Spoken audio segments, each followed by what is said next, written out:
Hello, I'm Game Retainer, and in this video I'll be going over some of the things you may not know in 7 Days to Die. Let's jump straight in. First up, for those who haven't tried this out yet, eating glass will kill you. So if I have a nice little bit of glass, you'll see if I'm quick enough, I can go into my character details and I will bleed, and the only thing it says is find an emergency room. There is no cure, and you die. So for those who want to check out early, go for it. Up next we have a way to reduce your heat output while using things like augers and weaponry. There are two things you can do. The first one is to crouch. If you crouch, you will make significantly less noise and therefore less heat. The second thing is if you press the button to use the auger or press to fire a bullet, that will generate a small amount of heat. However, if you hold, it will only generate the heat for the initial shot.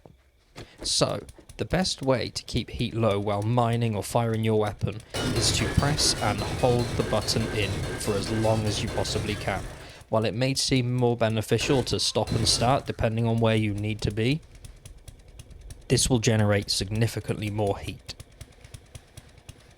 If you're out at night exploring and you come across some feral zombies, like this one here, if you're not ready to take them on, hide away somewhere. Feral zombies will spawn in more frequently at night. When daylight comes, any feral zombie, which are ones with the yellow eyes, that have spawned in specifically during the night, will automatically die. So, if you're unsure whether you can take them on, and it's 3:45 AM, just hide somewhere for a few minutes, and wait for 4 to pass, and see how many of them just drop off.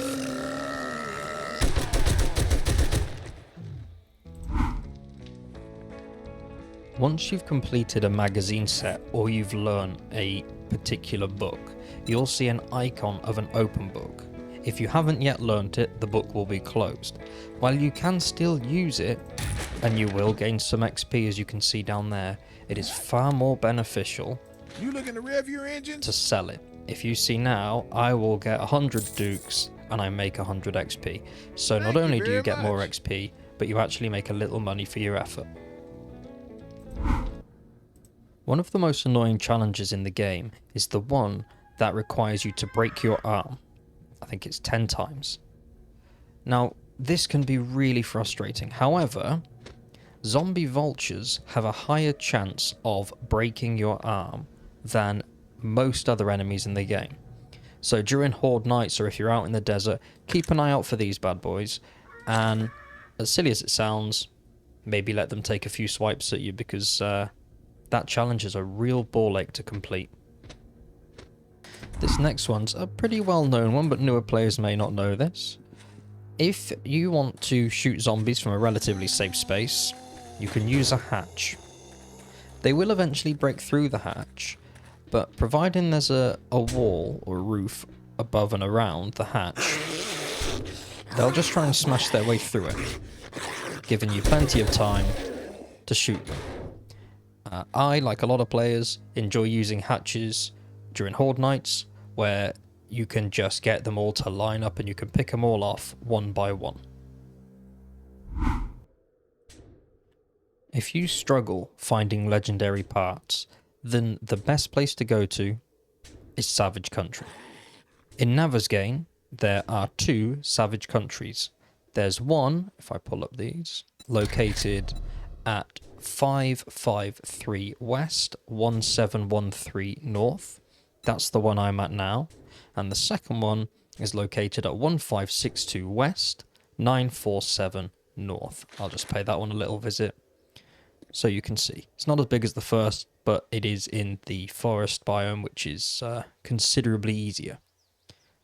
If you go inside, there will be a fair few enemies to deal with, but these clothing racks, while there's no guarantee, there is a higher chance than any other container in the game that you'll find a few legendary parts. So for when you can start crafting higher tier weapons, You'll need plenty of legendary parts. You can never have enough. Something else that you should note with this: never ever sell legendary parts, because I cannot stress it enough, you can never have too many. Next up, we have a way to find specific magazines. Magazines, while they are pretty easy to come by, finding the right ones for you can be tricky. For example, if you're trying to find the vehicle magazines, you may find that you go through store after store, loot everything you find, and you just cannot get enough of those magazines to make the next tier of vehicles. There is something you can do to change that. When you're leveling up, if you select the corresponding skill to the magazine you're looking for example, physician is connected to the medical journal magazine. So if I put a point into physician, which I don't have yet, then I will find more of these magazines. The same goes for Grease Monkey with vehicles, for, where's the food one, Master Chef with cooking, and so on. So if you choose your skills wisely, you can find the magazines that are perfect for you. And since you can buy the Forgetting Elixir from most of the traders in the game, and you can also find it on occasions, you can just reset your points as soon as you've maxed out any particular type of book. When you're out and about looting and searching, you may come across level 1 pistols inside toilets. This has been a part of the game for a very long time. Not quite sure why, but hey, I'm not complaining. Up next, newer players may not know that there is a boss enemy in the game. If you head to Bob's Boars and Carl's Corn, then you can find Grace. Grace is an oversized boar that is located in a little tunnel behind the main building. Now, she probably won't spawn in for me because I'm using console commands.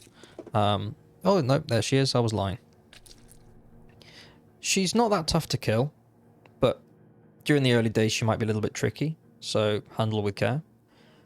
You can't get any meat from her, but you do get plenty of leather, which is fantastic in the early game. You also get bones and flesh.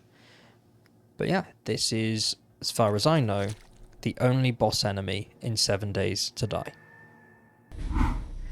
When you start planting crops, you'll have an issue with vultures. Vultures can and will destroy any crops that you've planted. To avoid this, place bars above them. That way, the sunlight and rain and all that good stuff can still get to the plants. They'll grow just as normal. If you don't know how to do this, you just get your block of choice. On console it'll be different, but on PC you hold R, go to shapes, type in bars, and I use the centered bars, but you can use the bars on the edge, whichever ones you suit. Once you've got them, you need to change their orientation, and then you can lay them down like that. Sticking with farming, in the early stages, crafting farm plot blocks can be a bit of a challenge.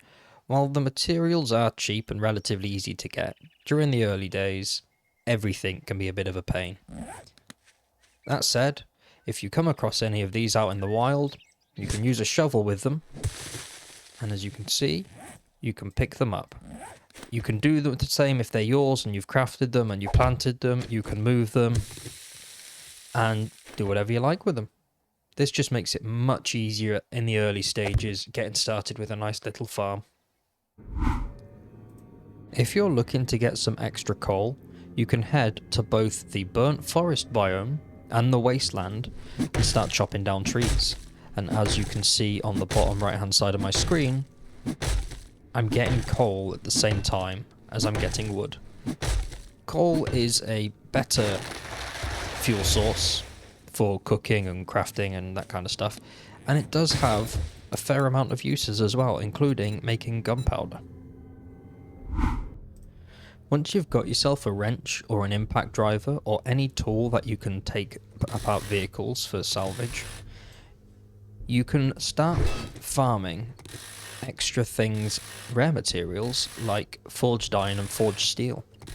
Things like opened ATMs and safes will give you forged iron, forged steel pretty regularly.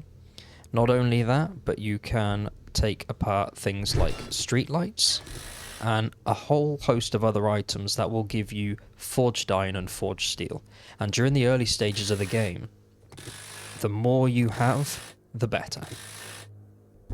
But that's all I've got for this video. I figured I would leave you with the lovely image of a bunch of angry Grace. If you'd like to see another video where I cover things that players may not know, feel free to let me know in the comments section below. But thanks for watching, and I'll catch you all in the next video.